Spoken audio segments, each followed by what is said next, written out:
নমস্কার বন্ধুরা, আমি প্রিয়াঙ্কা। আমার আরও একটি নতুন ব্লগে আপনাদের স্বাগত জানাই। আশা করি আপনারা খুব ভালো আছেন, আমরাও বেশ ভালো আছি। আর এখন বাজে সকাল 6:30। আর ঘুম থেকে উঠেই আজকে আকাশটা দেখেই হচ্ছে, কালকে রাত থেকেই আসলে বৃষ্টিটা হচ্ছিল আমাদের এখানে। আর সকালে ঘুম থেকে উঠেও রোদ দেখতে পাইনি, আকাশটা চারোদিকে মেঘ ছিল আর চারোপাশে এত নোংরা। আর একটু বৃষ্টি হলে না দেখবে একটু নোংরা কাদা একটু হয় ঘর দুয়ার, আর দেখতেও অপরিষ্কার পরিচ্ছন্ন লাগে। তার মধ্যে আরও মাছি পোকা মাকড় এদিক সেদিক, ঝড় হাওয়া বৃষ্টিতে জিনিসগুলোকেও এদিক সেদিকে উড়িয়ে দিয়েছিল। তাই উঠানটা আজকে একটু ভালো করে পরিষ্কার করে নেব। আপনাদেরকে সঙ্গে নিয়েই ব্লগটা শুরু করলাম, আপনারা সঙ্গে থাকুন। যেহেতু ভাড়া বাড়ি হলো কি হলো, ভাড়া বাড়িটাকে নিজের বাড়ি করে নিতে হয়, তাই হচ্ছে ঠিক করে যতটুকু পারি পরিষ্কার পরিচ্ছন্ন করে গুছিয়ে রাখার চেষ্টা করি।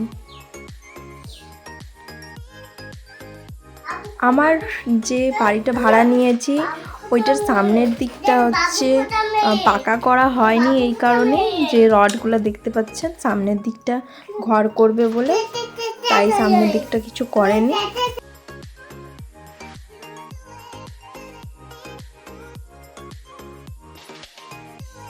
দুয়ারটার সামনেটা আমি একটু সিমেন্ট দিয়ে পাকা করে নিয়েছিলাম, সেই আগের ভিডিওতে আপনাদেরকে বলেইছিলাম। সেইটাকেও একটু জল দিয়ে সামনের দিকটা দুয়ারটা ধুয়ে নিই ডেলি একবার।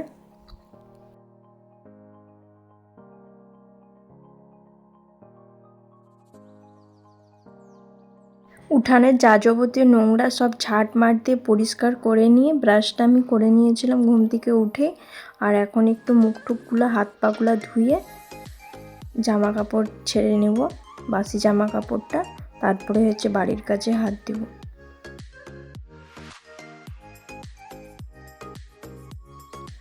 সকালের দিকে তো মুখটা দেখা হয় না আয়নাতে, এই মুখ টুক ধোয়ার পরে আয়নাতে একটু মুখটা দেখে নিই। আর এরপর জামা কাপড়ও চেঞ্জ করে নিয়েছিলাম, বাসি জামা কাপড়টা, আর একটু রেডি সেডি হয়ে নেব। যেহেতু কেউ এসে পৌঁছালে এরকম না হোক যে দেখবে শুধু ঘরটাই গোছানো আর মানুষটা কত অগোছানো কত নোংরা আছে, তাই নিজেকেও আমি ট্রাই করি যে নিজেকেও টিপটাপ রাখবো, সাথে ঘর দুয়ারও টিপটাপ রাখবো। আর এদিকে আমার মেয়েকে পাঠিয়ে দিয়েছিলাম, বাবুদেরকে বললাম একটু নিয়ে যাও, ওকে একটু সাইকেলটায় ঘুরিয়ে খেলাতে থাকো, ততক্ষণের মধ্যে আমি একটুখানি ঘরের কাজগুলো করে নিই। কেন কি ও থাকলে না করতে দেয় না, বদমাশি করে, আর আমাকেও ভালো লাগে না যে ওকে কাঁদিয়ে তারপরে ওকে অবহেলা করে আমি ঘরের কাজগুলো করি। তাই আমি হচ্ছে সব দিন আমি ওই বাবুদেরকে বলি যে তোমরা একটু যাও বুনুকে খেলাও, ততক্ষণ আমি কাজ করব। এরকম না যে ঘরের কাজ শুধু করার জন্য মেয়েকে অবহেলা করি বা সারাদিন আমি ফোন নিয়েই বসে থাকি, ফোন নিয়েই পড়ে থাকি।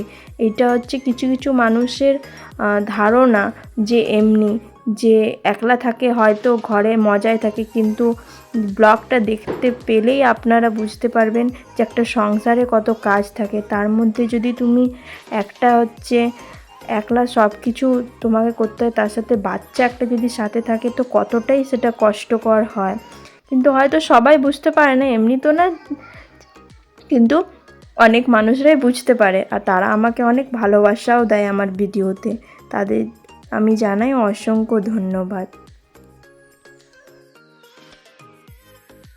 বৃষ্টি বৃষ্টি ভাবের জন্য হচ্ছে বিছনা চাদরটাও কেমন একটু গন্ধ গন্ধ করছিল, যেহেতু মেয়ে সবসময় করে, আর কালকের থেকে বৃষ্টি হচ্ছিল, তাই বিছনা চাদরটাও চেঞ্জ করে নিয়ে আরেকটা ধোয়া কাচা বিছনা চাদর বিছিয়ে নিলাম, যেহেতু ঘরটার সাথে সাথে বিছনাটাও পরিষ্কার পরিচ্ছন্ন লাগবে। এরপরে চলে আসলাম একটু আলমারিটা মুছে নেব, যেহেতু ডেলি ডেলি তো মোছা হয় না, একদিন দুদিন ছাড়া ছাড়াই যেই দেখি যে নোংরা বসে গেছে সেই হচ্ছে মুছে নিই।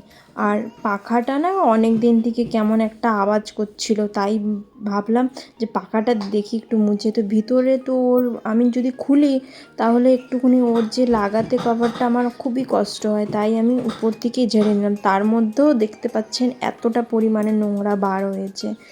আর তারপরে হচ্ছে এদিকটা একটুখানি আমার আলমারি আর বেডের মাঝখানে এটা একটু টেবিলের মতন কর্নার করেছি, মাঝখানটা বেশ সাজিয়ে গুছিয়ে রাখলে দেখতে ভালো লাগে।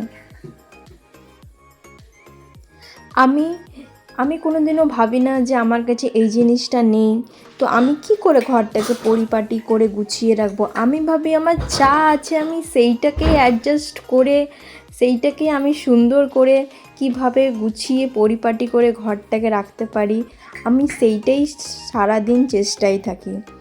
এদিকে চলে আসলাম ঘরটা রুমটা পরিষ্কার করে নিয়ে কিচেনের দিকে, কেন কি এই রুম কিচেন দুটাই তো আমার এই ঘরের মধ্যে ঘর আছে, তাই হচ্ছে বাইরে রুম পরিষ্কার করে এবার চলে আসলাম কিচেনটা একটু পরিষ্কার করে নেব। রাত্রেবেলা যেহেতু রান্না বান্না হয় করি, ডেলি ডেলি তো হয় না, আর কালকে এত ঝড় বা বৃষ্টির জন্য লাইনও ছিল না, তাই হচ্ছে কিচেনটা আর রাত্রে পরিষ্কার করিনি, তাই এখন একটু পরিষ্কার পরিচ্ছন্ন করে নিচ্ছি।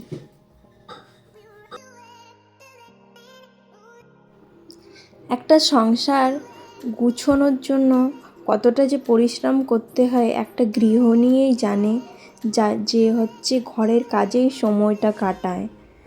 হয়তো যখন গুছোনো হয়ে যায় তখন দেখতে লাগে যে ঘরটা এত সুন্দর পরিপাটি আছে, কিন্তু তার পিছনে যে পরিশ্রমটা যে করে সেই বুঝতে পারে।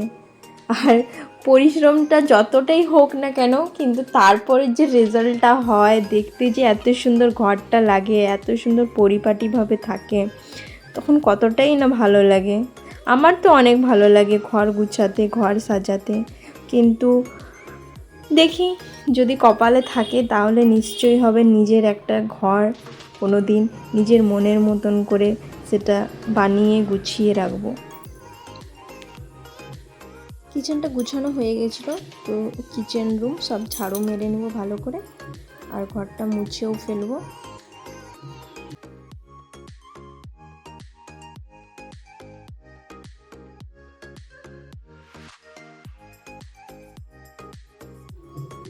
যেহেতু টাউনের মধ্যে থাকলে তুমি হচ্ছে নোংরাপাতি এইখানে সেখানে ফেলতে পারবে না, ক্যাচড়া হয় এক জায়গায় জমা করে রাখতে হয়।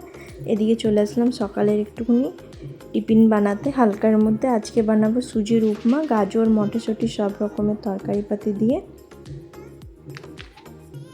সুজিটা আমি আগে ভেজে নিয়েছিলাম, তারপর আমি কড়াইতে একটু সাদা তেল আর সরষা, তারপরে হচ্ছে কারিয়া পাত্তা আর লঙ্কা পেঁয়াজটা ভেজে নেব।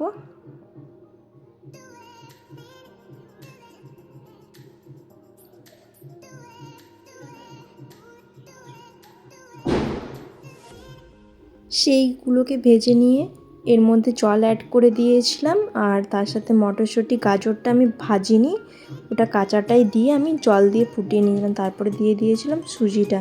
যেহেতু ওই যে গাজর মটরশুঁটির যে প্রোটিনটা ওটা ভাজলে সেই প্রোটিনটা পাওয়া যাবে না, তাই হচ্ছে আমি ওটা হচ্ছে ডাইরেক্ট সিদ্ধই করে নিয়েছিলাম।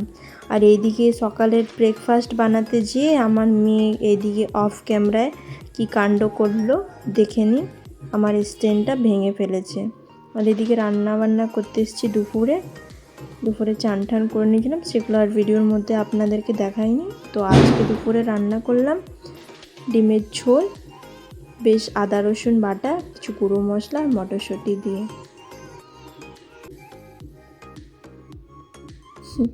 এই যে আমার লাঞ্চ থালি রেডি। তাহলে আমি দুপুরের লাঞ্চটা করে নিচ্ছি, আপনারাও করে নেবেন। ততক্ষণের জন্য টাটা, বাই বাই, ধন্যবাদ। ভিডিওটি যদি ভালো লেগে থাকে তাহলে লাইক করে দেবেন, আর যদি প্রথমবার দেখছেন ভিডিওটি তাহলে চ্যানেলটিকে সাবস্ক্রাইব